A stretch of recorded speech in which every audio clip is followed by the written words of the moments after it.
Saya sudah bersama Ketua Dewan Etik Perkumpulan Survei Opini Publik Indonesia atau disingkat Persepi, Profesor Asep Saifuddin. Prof, terima kasih sudah di Rosi.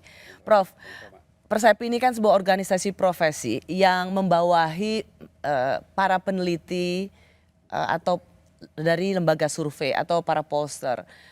Pertanyaan awal saya seperti judul kita, begitu banyak survei yang bermunculan di Pilpres ini, mana yang benar sih? Ya, pertama banyaknya survei yang bermunculan itu karena musim hujan udah ada aja, musim politik ya. Pilpres ini kan sebagai penanda. Ya, survei-survei juga ingin tahu ada demand dan juga ada yang ingin juga dari pasangan. Jadi gayung bersambut. Jadi saya pikir kalau munculnya sih normal lah. Ya, di setiap 5 tahun itu selalu rame gitu ya, survei-survei itu berdatangan. Setiap akan ada kontestasi politik, apakah nasional ataupun daerah nantinya, maka pollster adalah mereka yang paling kebagian rezeki lah ya. Sangat, ya betul. Tapi tentunya dari situ normal terjadi limpahan rezeki kan. Tapi yang di bawah Persepi kita tidak bisa melarang mereka bersurvei, tetapi harus memegang etika bersurvei. Kode etiknya punya kita. Ya, pertama bahwa polling pendapat itu kan untuk mencari fakta kebenaran ya. Jadi yang tidak bisa dipermainkan kebenaran itu oleh metodologi yang salah. Nah, metodologi yang itu yang bisa dijamin oleh Persepi sebagai organisasi profesi bahwa lembaga-lembaga survei di bawah Persepi itu tidak akan main-main dengan metodologi. Tidak boleh main-main dengan metodologi. Karena di Persepi ditekankan sekali tentang integritas lembaga.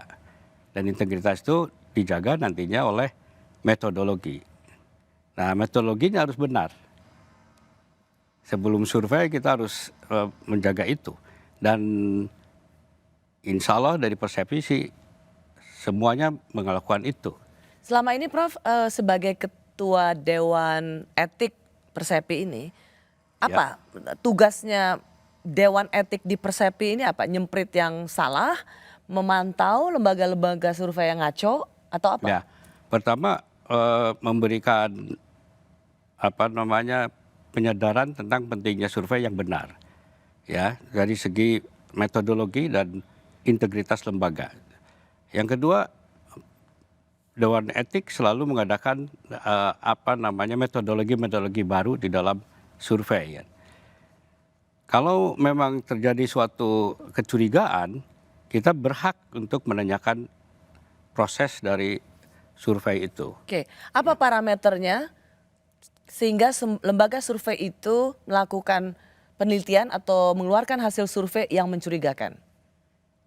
Kalau dari kami itu parameternya dari metodologi, ya apakah benar metodologi yang dibuat oleh lembaga survei itu. Dengan asumsi lembaga yang ada di bawah Persepi itu sudah kredibel ya, artinya lembaga yang sah yang memang kita teliti banget sehingga dia masuk ke anggota Persepi. Tapi dalam metodologi kita harus tekankan banget bahwa mereka melakukan metodologi yang benar. Nah, kalau penyimpangan itu terjadi suatu perbedaan yang sangat signifikan di antara lembaga-lembaga survei di bawah Persepi, itu kita akan kumpulkan bagaimana Anda melakukan survei itu. Jadi itu ketat ya?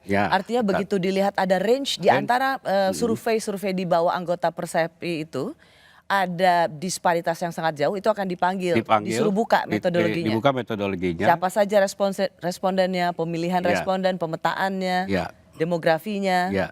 Selama ini pernah ada yang dipanggil karena ada kecurigaan soal hasil survei? Hasil survei selama ini belum. Kalau dulu waktu quick count kita pernah melakukan itu. 2014 kita pernah melakukan tanda petik penalti ya, hukuman bagi yang melakukan ketidakberesan itu. Untuk survei sekarang kami belum dan ini ide bagus untuk melihat survei dari teman-teman Persepi bila mana ada suatu perbedaan yang mencurigakan. Kita jauh banget gitu. Jauh banget. Kalau sekarang belum. Karena masih di range yang tidak terlalu drastis atau signifikan.